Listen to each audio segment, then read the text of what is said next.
Hello cricket station viewers எல்லாருக்கும் வணக்கம். நான் அவங்க சஞ்சீவ் கூட ரிச்சர்ட்ஸ் இருக்காரு. இன்னைக்கு 4th டேஸ் பிளே முடிஞ்சிருக்கு. India versus Australia. ரொம்ப ஒரு பரபரப்பான ஒரு கட்டத்தில் இருக்கு. பட் அதுக்கு முன்னாடி ஒரு சின்ன ரெக்வெஸ்ட், வீடியோ பார்க்குறவங்க எல்லாரும் லைக் பண்ணுங்க. சேனலுக்கு சப்ஸ்கிரைப் பண்ணாதவங்க சப்ஸ்கிரைப் பண்ணுங்க. ரொம்ப முக்கியமாக இந்த வீடியோவெல்லாம் கடைசி வரைக்கும் பாருங்க. சொல்லுங்க ரிச்சர்ட்ஸ், இன்னைக்கு டேஸ் பிளே பற்றி என்ன நினைக்கிறீங்க? இன்னைக்கு மேட்ச்ல நிறைய மொமெண்ட்ஸ் இருந்துச்சு. சில விஷயம் இந்தியாவுக்கு ரொம்ப நல்லா போச்சு, சில விஷயம் சரியா போகல. இதுல ஒரு சரியா போகாததுக்கு ஒரு 2 விஷயத்த நம்ம எடுத்துக்கலாம். அது ஜெய்ஸ்வாலோட அந்த கேட்ச் டிராப், அது ஆக்சுவலி கேம்ல நடக்கிற ஒண்ணுதான். அது ஒரு இந்தியாவுக்கு ஒரு பின்னடைவா இருந்திருக்கு. நெக்ஸ்ட் இந்த லாஸ்ட் விக்கெட் ஒரு 110 பால் நின்று விளையாடி இருக்காங்க அன்பீட்டனா. இவங்களுக்கு ஒரு ரவுண்ட் த ஸ்டெம்ல இருந்து ஒரு பவுன்சர் அட்டாக் மாதிரி ஒரு பாடி லைன்ல பண்ணி பார்த்துருக்கலாம். அது சிராஜ் வந்தாரு, ஆனா டக்குன்னு அந்த பிளான்ல இருந்து வெளியே போயிட்டாரு. ஸோ இந்த விஷயங்கள் தான் இதுல இருக்கு. இன்னொன்னு நம்ம ஏற்கனவே சொல்லியிருந்தோம், ஆஸ்திரேலியா நல்லா பேட்டிங் பண்ணா இந்தியா 100 ஓவர் விளையாடும், ஆஸ்திரேலியா சுமாரா பேட்டிங் பண்ணா இந்தியா ஒரு 80 ஓவர் விளையாடும் அப்படின்னு சொல்லியிருந்தோம். இன்னைக்கு அவங்க சுமாரா விளையாடி இருக்காங்க. ஸோ அதனால என்னன்னா, இந்தியா ஒரு 80+ ஓவர் தான் நாளைக்கு விளையாட வேண்டியது வருது. நெக்ஸ்ட் இன்னொன்னு பாத்தீங்கன்னா, இன்னைக்கு இந்தியன் பவுலர்ஸை எடுத்துக்கிட்டா நியூ பால்ல ரொம்ப நல்லா இருந்தாங்க. பும்ரா, ஆகாஷ்தீப் அண்டு சிராஜ் 3 பேருமே ரொம்ப நல்லா இருந்தாங்க. அங்க பிச்சில் நல்ல சீம் இருந்துச்சு. ஸோ சீமை யூஸ் பண்ணி ரொம்ப நல்லா பண்ணாங்க. கான்ஸ்டாஸ்க்கு ஒரு இன்ஸ்விங்ல ஒரு பலவீனம் இருக்கிறதா ட்விட்டர்ல அந்த முகேஷ்குமார் அந்த பிராக்டிஸ் மேட்ச்ல எடுத்த அந்த போல்டை வச்சு போட்டிருந்தாங்க. இன்ஸ்விங் இந்த உலகத்துல எல்லா பேட்ஸ்மேனுக்குமே தானே பிரச்சனையா இருந்திருக்கு. இன்னைக்கு அதே மாதிரியான ஒரு பால் தான் கான்ஸ்டாஸ்க்கு. இன்னைக்கு எடுத்துட்டு அந்த தம்பி என்ன மாதிரி ஒரு செலிப்ரேஷன் பண்ணிட்டு இருந்தாரோ அதே செலிப்ரேஷனை திருப்பி பூம்ரா அந்த தம்பிக்கு பண்ணாரு. இதெல்லாம் ரொம்ப பூம்ரா இப்படி பண்றதெல்லாம் ரேரா தான் கிடைக்கும். மார்க்கோகர் தான் சொல்லியிருந்தாரு, இதெல்லாம் ரொம்ப ரேரு அப்படின்ட்டு. அது ஸ்லெட்ஜிங் கூட பண்ணாரு. இந்த மாதிரி லாபுஷன் போயிட்டு உன்ன மாதிரி ஒரு லக்கி பேட்ஸ்மேன் நான் பார்த்ததே இல்லை அப்படின்னு வேற சொல்லியிருந்தாரு. அதெல்லாம் பும்ரா பண்றது கொஞ்சம் ரேரான விஷயம். ஆமாமா, அது பும்ரா பண்றது. இன்னொன்னு, நீங்க புள்ளி விவரமாவே போனீங்கன்னா லபுஷேன் கிரிக்கெட் விளையாடுற பேட்ஸ்மேன்களே ரொம்ப லக்கியஸ்ட் பேட்ஸ்மேன் அவரு தான். உண்மை. அது ஒரு பெரிய புள்ளி விவரமே இருக்கு. நெக்ஸ்ட் பாத்தீங்கன்னு வச்சுக்கோங்களேன், இன்னைக்கு சிராஜ் ஒன் சேஞ்சில் வந்தாரு. ஒன் சேஞ்சில் அவர் ஒரு 2 விக்கெட் எடுத்தாரு. பூம்ராவுக்கு கூட ஒரு பவுலர் சப்போர்ட் பண்ணா அது என்ன மாதிரியான டிஃபரன்ஸ் கேம்ல கொடுக்கும் அப்படிங்கிறத இன்னைக்கு நம்ம பார்த்தோம். ஒரு 91 for 6 கொண்டு தள்ளிட்டாங்க அப்படியே. நெக்ஸ்ட் இன்னொன்னு என்னன்னா, ஆகாஷ்தீப் ஒரு அன்லக்கி. அவரு மற்ற பவுலர்ஸ் மாதிரி பூம்ரா பின்னாடி எல்லாம் ஒளிஞ்சுக்கிட்டுலாம் இல்லை. அவர் இன்னைக்கு ரொம்ப பவுலிங் அவரோட லைன் அண்ட் லென்த் எல்லாமே ரொம்ப நல்லா இருந்துச்சு. ஒரு அன்பார்ச்சுனேட்டா அவருக்கு விக்கெட் கிடைக்கல. கிரிக்கெட்ல சில டைம் சுமாரான பாலுக்கு விக்கெட் கிடைக்கும், ஒரு நல்ல ஸ்பெல்லுக்கே விக்கெட் கிடைக்காது. இது நடக்கும், இது இயற்கை. இன்னைக்கு அந்த வகையில தான் ஆகாஷ்தீப்புக்கு போயிடுச்சு. நெக்ஸ்ட் ஒரு விஷயம் பாத்தீங்கன்னா, இன்னைக்கு லபுஷேன், கம்மின்ஸ், நாதன் லைன் இவங்க 3 பேர் தான் ஸ்கோருக்கு வந்திருக்காங்க. இந்த ஸ்கோருக்கு 3 பேருக்குமே நம்ம கேட்ச் மிஸ் பண்ணிருக்கிறோம்.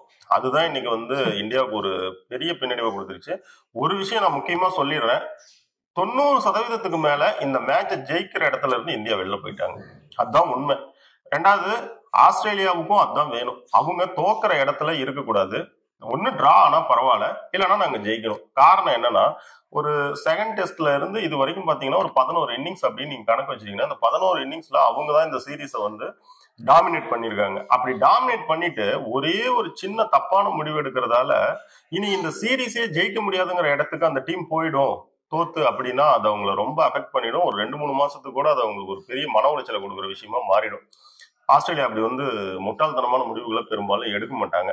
அதனாலதான் இன்னைக்கு அவங்க என்ன செஞ்சாங்கன்னு பாத்தீங்கன்னா, நாதன் லைன் அண்ட் ஸ்காட் போலண்ட் விளையாண்டு இருக்கிறப்ப கூட ஒரு 5 ஓவருக்கு இந்தியா உள்ள கூப்பிடலாம் பேட்டிங் பண்ண அப்படின்னு டிக்ளேர் டிசிஷனுக்கு அவங்க போகவே கிடையாது. அவங்க என்ன நினைக்கிறாங்கன்னா, மேட்ச் போற வரைக்கும் போகட்டும், எங்களுக்கு ஒரு 70, 75, 80 இந்த மாதிரி ஏதாவது ஒரு ஓவர் ஸ்டைல் இருந்தா கூட நாங்க இனி இந்த டார்கெட்டை இந்தியா துரத்தாதுங்கிற இடத்துல வச்சுக்கிட்டு நாங்க ஸ்டெம் லைன்ல ஃபுல்லா அட்டாக் பண்ணி அந்த கடைசி நாளோட விக்கெட்டை யூஸ் பண்ணி இந்தியாவை ஆல் அவுட் பண்ண முடியுமான்னு பாக்குறோம். ஒருவேளை எங்களால இந்தியாவை ஆல் அவுட் பண்ண முடியாது, மேட்ச் டிரா தான் ஆகும்னா ஓகே, நாங்க சிட்னி போய்க்கிறோம், அங்க வச்சு பாத்துக்கிறோம். அது அவங்களோட பிளான் ரொம்ப சிம்பிள் தான். ஒரு ரன் சேஸ்ல தோனி எப்படி மேட்சை லாஸ்ட் பால் வரைக்கும் கொண்டு போவாரோ, இவங்க சீரீஸை லாஸ்ட் மேட்ச் வரைக்கும் கொண்டு போகலாம், லைவ்ல வச்சுக்கலாம், நம்ம ஜெயிக்கிறதுக்கான சான்சஸ்ல இருக்கணும், நம்ம உழைப்பு வீணா போகக்கூடாது அப்படின்னு நினைக்கிறாங்க. இப்போதைக்கு இந்த இதுல இவ்வளவுதான் இருக்கு செஞ்சு. நாளைக்கு இந்தியாவோட அப்ரோச் எப்படி இருக்குன்னு நினைக்கிறீங்க? ரொம்ப சிம்பிள் தான். நீங்க இந்த மேட்சை வந்து 90% வந்து ஜெயிக்க மாட்டீங்க, டிராவுக்கு தான் சான்சஸ் வந்து ரொம்ப அதிகமா இருக்கு, இல்லைன்னா தோப்பீங்க அப்படின்னு இருக்கிறப்ப நீங்க வந்து அட்டாக் பண்ணி விளையாடுறேன் அப்படிங்கிற மோட்ல எல்லாம் வந்து நியூ பால்ல கட்டாயம் போகவே கூடாது. நீங்க நியூ பாலுக்கு ரெஸ்பெக்ட் பண்ணி நீங்க கேமை உங்க கையில வச்சுக்கணும், விக்கெட் லூஸ் பண்ணக்கூடாது. அதுக்கப்புறமேலு ஒரு லாஸ்ட் 50 ஓவர்ல நாங்க ஏதாவது பண்றோம் அப்படின்னு ஏதாவது சும்மா ஒரு 2 விக்கெட்டை பணையம் வச்சு ஏதாவது பண்ணி பார்க்கலாம். என்னை பொறுத்த வரைக்கும் ஒரு 340 வந்து கொடுக்குறாங்க அப்படின்னா 340 வந்து ஒரு 80 ஓவருக்குள்ள சேஸ் பண்ணணும்னா கஷ்டமா இருக்கும். அவ்வளவு கஷ்டப்பட்டு இந்த சீரீஸை, இந்த மேட்ச் ஜெயிச்சாதான் இந்த சீரீஸ் ஏதாவது பண்ண முடியுங்கிற சிச்சுவேஷன்ல இந்தியாவும் இல்லை. ஏன்னா இந்தியாவுக்குமே சிட்னி இருக்கு ஆஸ்திரேலியா மாதிரியே. ஸோ அங்க போய் மேட்ச் வின் பண்ணா கூட அந்த லாஸ்ட் சான்ஸ்ல நீங்க சீரீஸை டிராப் பண்ணலாம். ஸோ வந்து ரொம்ப சிம்பிள். இன்னைக்கு இந்தியன் ஃபாஸ்ட் பவுலர் வந்து புதுபந்துல என்ன மாதிரி பவுலிங் பண்ணாங்கன்னு பார்த்தோம். அங்க என்ன ஹெல்ப் இருந்துச்சுன்னு பார்த்தோம். பந்து நல்லா சீம் ஆகுது, நியூ பாலுக்கு நல்ல சப்போர்ட் கிடைக்குது. ஸோ வந்து நீங்க நியூ பாலை ரெஸ்பெக்ட் பண்ணி ஒரு 20 ஓவர் விளையாடியே ஆகணும். டாப் ஆர்டரோட முக்கியமான வேலையை அந்த 20 ஓவர் விளையாடுறது. நீங்க எவ்வளவு ரன் எடுக்கிறீங்கன்றதெல்லாம் மேட்டரே கிடையாது. நிறைய பேர் நினைக்கலாம் ஜெயிக்க போலான்னு. அப்படி ஒண்ணு நடந்துச்சுன்னா நான் சொல்றேன் அது வந்து ஒரு மேஜிக் மிராக்கிள் அந்த வகையில தான் நம்ம அதை செதுக்க முடியும். உதாரணமா 1924 தான் இந்த மெல்போர்ன்ல வந்து பாத்தீங்கன்னா 332 ரன் வந்து சேஸ் பண்ணிருக்காங்க. இப்ப ஏறக்குறைய இப்ப டார்கெட் நான் இப்போதைக்கு டார்கெட்டே 333 இருக்குன்னு நினைக்கிறேன். கரெக்ட்டுங்களா? ஆமா. இதுல இன்னொன்னு என்னன்னு பாத்தீங்கன்னா மொத்தம் ஒரு 96 வருஷமா பாத்தீங்கன்னா 300க்கு மேல அங்க எந்த சேஸும் நடந்தது கிடையாது.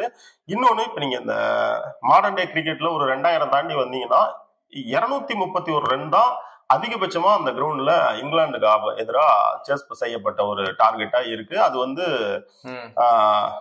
2013ல நடந்திருக்கு. அதுக்கு இதுக்குள்ள நீங்க போய் பாத்தீங்கன்னா உங்களுக்கு வந்து ஒரு 200 ரன் சேஸ் கூட அங்க ஒன்றும் பெருசா இல்லை. ஸோ வந்து மெல்போர்ன்ல லாஸ்ட் நாள்ல அதுவும் ஒரு 80 ஓவர் கையில வச்சுக்கிட்டு நீங்க ஒரு 340 அந்த மாதிரி ஒரு ரன்னை சேஸ் பண்ண போவீங்க அப்படின்னா அது வந்து முடியாது. அதுக்கு வந்து இப்ப டிராவுக்கான ஒரு சான்ஸ் இருக்கு. ஏன்னா இப்ப இன்னைக்கு வந்து பாத்தீங்கன்னா Scott Boland and Nathan Lyon விளையாடுறப்ப அந்த பந்தெல்லாம் ஹோல்டரான பின்னாடி அவங்களுக்கு ஒரு பெரிய சப்போர்ட் இல்லை. நியூ பால் வந்த பின்னாடி தான் பாத்தீங்கன்னா பூம்ராவால வந்து நாதன் லைனுக்கு வந்து ஒரு விக்கெட் சான்ஸ் ஒன்று கிரியேட் பண்ண முடிஞ்சுது. ஸோ வந்து பந்தை நீங்க தேய்ச்ச பின்னாடி அந்த பிச்சில் எப்படின்னா நீங்க அப்படியே போகலாம், ஸ்மூத்தா போகலாம். ஸோ டாப் ஆர்டர் வந்து நியூ பாலுக்கு ரெஸ்பெக்ட் பண்ணி விளையாடி கொடுக்கணும். நெக்ஸ்ட் இன்னொன்னு என்னன்னு பாத்தீங்கன்னா இந்த மேட்ச் பெரும்பாலும் டிராவுக்கு தான் வாய்ப்பு இருக்குதுன்றதுனால கொஞ்சம் புத்திசாலித்தனமா இருக்கணும். நாமளுமே மேட்சை வந்து சிட்னிக்கு நகர்த்திக்கிறது தான் பெட்டர். ஏன்னா இந்த மேட்சை ஜெயிச்சால் மட்டுமே இந்தியா சீரீஸை ஜெயிக்க முடியும். இல்லைன்னா இந்த மேட்ச் வந்து தோத்துட்டா நமக்கு எந்த சான்ஸுமே இல்லை, WTC போக முடியாது. அப்படி இப்படி ஏதாவது ஒரு இருந்தா ஒரே ஒரு மேட்சை வந்து பணையம் வைக்கலாம். புரியுதுங்களா? ஒரு சூதாட்டம் மாதிரி ஒரு பணையம் வைக்கலாம். இப்போ வந்து WTCக்கு வந்து நீங்க இந்த மேட்சை பணையம் வச்சீங்கனாலே இது இங்க போச்சுனாலே எல்லாம் போயிடும். 2 ஆஸ்திரேலியா போய் ஸ்ரீலங்கால 2 மேட்சையுமே தோக்கும் அப்படின்னா இந்த மேட்ச் நீங்க டிராப் பண்ணா கூட போதுங்கிற ஒரு கண்டிஷன் தான் இருக்கு. ஸோ இதெல்லாம் கூட்டி கழிச்சு பாக்குறப்ப என்னன்னு கேட்டீங்கன்னா பொதுவா இந்தியா இந்த மேட்சை நான் வின் பண்றேன்ட்டு நியூ பால்ல எந்த அட்டாக்கிங் இதுக்கும் ஐடியாஸ்க்கும் போகவே கூடாது. அது ரொம்ப ஒரு பேக் ஃபயரா ஆயிடும்.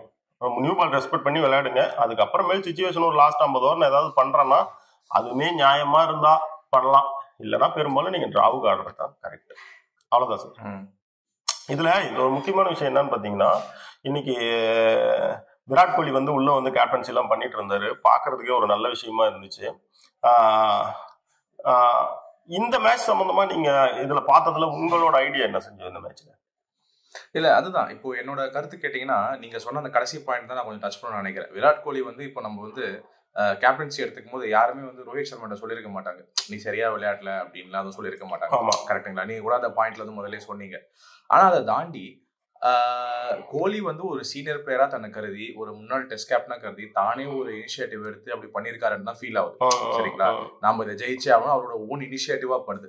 அதையும் இன்னொரு படி மேல வந்து நான் பேசணும்னா இப்ப ரோஹித் சர்மா அவர் இருக்காருன்னு ஏடிக்கு போட்டு அதுவும் பண்ணாம ஒரு பெருந்தன்மையா வந்து அவரும் ஒரு செகண்ட் ஃபீல்ட்ல ப்ளே பண்ணியிருக்காரு. பரவாயில்ல, அவர் லீட் பண்றாரு, அவர் போலர்ஸ்ட பேசுறாரு, அவர் எல்லாத்தையும் எங்கேஜா இருக்காரு, அவர் பார்க்கட்டும் அப்படின்னு சொல்லிட்டு அவரும் அதை கொஞ்சம் விட்டு கொடுத்தது கொஞ்சம் நல்ல ஒரு க்ளோஸ் பாண்டிங்கை காட்டுது. டீமோட ஒரு வெற்றியை தான் வந்து முன்னிறுத்துறாங்க அப்படின்றதையும் வந்து பிரதிபலிக்குது. ஸோ அது ரெண்டுமே ரொம்ப நல்ல விஷயமா தான் நான் பார்க்கிறேன். பொதுவாக வந்து பாத்தீங்கன்னா இந்த சாண்ட் பேப்பர் விவகாரத்துல சிக்கி ஸ்மித் கேப்டன்சி போய் மறுபடியும் உள்ள வந்தப்ப ஸ்மித்தோட அந்த டாமினேஷன் எல்லாம் இருந்துச்சு. அதை எல்லா கேப்டனுமே அக்செப்டும் பண்ணிக்கிட்டாங்க. ஒன்னும் பெருசா வந்து எதுவும் கிடையாது. ஆமா, அது வந்து பொதுவா பெரிய பிளேயர்ஸ்க்குலாம் வந்து எல்லாருமே டீமுக்குள்ள வந்து அந்த வேலையை செய்வாங்க. அதை ரோஹித் சர்மா அக்செப்ட் பண்ணது வந்து ஓகே, நல்ல விஷயம் எல்லாமே.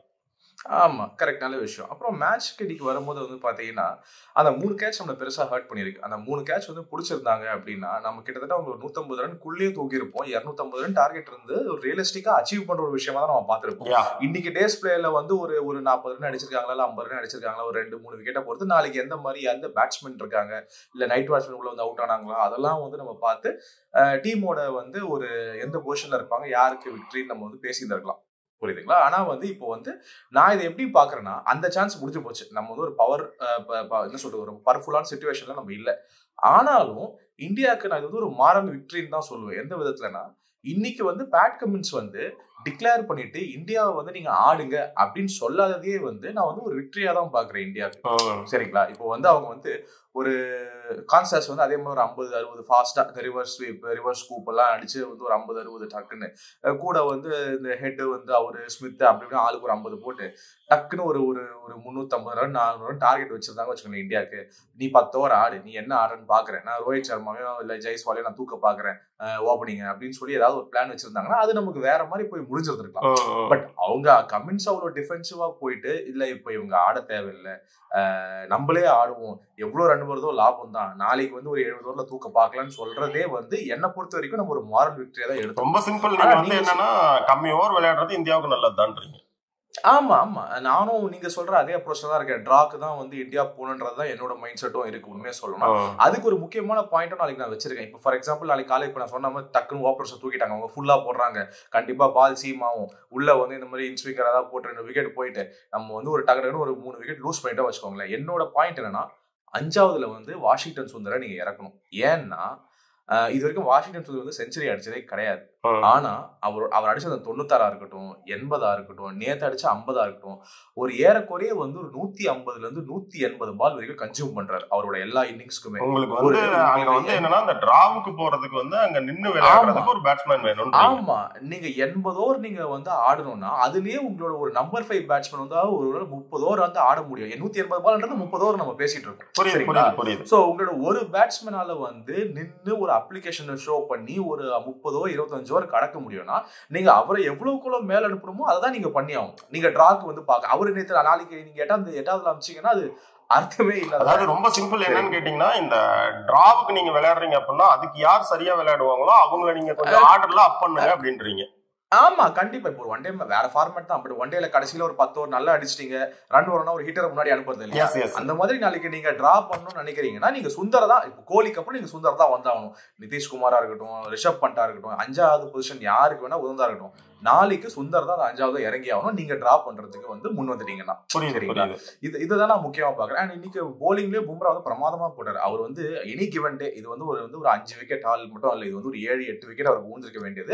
அண்ட் வந்து இந்தியா கிரியேட் பண்ண அந்த போலிங் சான்ஸே பாத்தீங்கன்னா கிட்டத்தட்ட ஒரு 15 விக்கெட் வந்து நம்ம வந்து ஒரு சான்ஸே கிரியேட் பண்ணுவோம். சரிங்களா? பால் வந்து அதாவது நம்ம அம்பையர்ஸ் கால விட்டுருங்க, இந்த டிராப்ட் கேட்ச விட்டுருங்க, விழுந்த விக்கெட் எல்லாம் சேர்த்தாலே ஒரு 15-16 சான்ஸ் நான் என்னது மட்டுமே. சோ இதெல்லாம் பார்க்கும்போது எனக்கு வந்து இந்தியா ஒரு நல்ல பர்ஃபார்மன்ஸ் தான் பண்ணிருக்காங்க இன்னைக்கு. இதை தாண்டி நாளைக்கு வந்து இவங்க எப்படி வந்து அப்ரோச் பண்ண போறாங்க, எவ்வளவு சீக்கிரம் பேட் கமின்ஸ் டிக்ளேர், எனக்கு தெரிஞ்சு டிக்ளேர் பண்றதுலாம் இன்டென்ஷன் இருக்காது. இவங்க கடைசி விக்கெட் ஒரு ரன் சேர்த்தாலும் பரவாயில்ல, இல்ல 10 ரன் சேர்த்தாலும் பரவாயில்ல, இல்ல 50 ரன் சேர்த்தாலும் பரவாயில்ல, ஆடணும் தான் இருப்பாங்க. அவங்க ரியலிஸ்டிக்கா வச்சிருக்க டார்கெட் நீங்க சொன்ன மாதிரி என்னன்னா, ஒண்ணு நம்ம ஜெயிக்கணும், டக்குன்னு தூக்கிடலாம், இல்லையா டிரா ஆகட்டும் பிரச்சனை இல்லை அப்படின்ற மாதிரி தான் அவங்க பார்ப்பாங்க. ஸோ எனக்கு வந்து மேட்ச் இன்ட்ரெஸ்டிங்கா வந்து பாய்ஸ் ஆயிருக்கு. நாளைக்கு எப்படி நடக்குதுன்ற நம்ம பொறுத்து தான் பார்க்கணும். உங்களுக்கு ஏதாவது லாஸ்ட் மினிட் கருத்து இருக்குங்களா ரிச்சர்ட்ஸ்? இல்ல, இந்த மேட்ச்ல ஒண்ணுதான், அதாவது வந்து என்னன்னா இந்த மேட்ச் டிராவுக்கு போறதுக்கு தான் அதிக சான்சஸ் இருக்கு. அதுதான் புத்திசாலித்தனமாவும் இருக்கும். ஸோ நீங்க டிரா பண்றதுக்கான முடிவுக்கு வரப்பயே நீங்க என்ன செய்ய போறீங்க அப்படின்னா நியூ பாலுக்கு ரெஸ்பெக்ட் பண்ணி விளையாடணும். ஒருவேளை நீங்க வந்து அந்த டார்கெட்டை துரத்துறீங்கன்னா கூட நீங்க நியூ பால் அட்டாக் பண்ணலாம் விளையாட முடியாது, அது வேற விஷயம். ஸோ இந்த மேட்ச் டிராவுக்கு தான் போகணும். டிராவுக்கு போறதுக்கு நியூ பாலை எந்த அளவுக்கு லீவ் பண்ணி விளையாடுறது, கண்டிஷனுக்கு அப்ளை பண்ணி விளையாடுறது செஞ்சுட்டா பின்னாடி கொஞ்சம் இதா இருக்கலாம். நெக்ஸ்ட் நீங்க சொன்ன ஒரு விஷயத்த கூட யோசிக்க வேண்டிய விஷயம் தான். ஏன்னா ஒரு இந்த லாஸ்ட் கூட ஒரு 50க்கு வந்து ஒரு 162 பால் விளையாடி இருக்காரு வாஷிங்டன் சுந்தர். ஸோ அந்த மாதிரி ஒருத்தர் வந்து நின்று கிரைண்ட் பண்ணி விளையாடக்கூடிய ஒரு பேட்ஸ்மேனை வந்து நீங்க டிராவுக்கு தான் போறீங்கன்னா ஒரு 5th அனுப்புறப்ப அது கொஞ்சம் யூஸ் அதிகமா இருக்கும். ஏன்னா நீங்க மேட்சை முன்கூட்டியே முடிச்சுக்கலான்னு கூட 2 டீமும் வரதுக்கான ஒரு சான்சஸ் இருக்கிற மாதிரி ஒரு பிளேயர் அங்க விளையாடணும், அதோட தேவை இருக்கும். கண்டிப்பா. அவ்வளவுதான் நம்மளோட கருத்து, இவ்வளவுதான். நீங்க வந்து டிராவுக்கு போங்க, ஆரம்பத்துல டாப் ஆர்டர்ஸ் வந்து ஒழுங்கா அந்த கண்டிஷனுக்கு ரெஸ்பெக்ட் பண்ணி விளையாடுங்கன்றது தான். சூப்பர். ஓகே ரிச்சர்ட்ஸ், உங்க அனாலிசிஸ்க்கு ரொம்ப நன்றி. வியூவர்ஸ் எல்லாருக்கும் ரொம்ப தேங்க்ஸ். நாளைக்கு கடைசி நாள் மேட்ச் முடிச்சதுக்கப்புறம் நம்ம வந்து எப்படி விளையாடிருக்காங்க, என்ன பண்ணியிருக்காங்க, ரிசல்ட் எந்த மாதிரி போயிருக்கு. நாளைக்கும் வந்து ஆக்சுவலி வந்து பார்த்தீங்கன்னா ஆஸ்திரேலியாவோட தோக்கிறதுக்கான வாய்ப்பு கம்மியாக தான் இருக்குது. பட் அதுக்கும் ஏதாவது மிரக்கல் நடக்குதா இல்லை எப்படி மேட்ச் போகுதுன்னு பார்த்துட்டு நாளைக்கு நம்ம வந்து போஸ்ட் மேட்ச் அனாலிசிஸ்ல சந்திப்போம். அது வரைக்கும் thank you all. Thank you Richards. Thank you Sanju.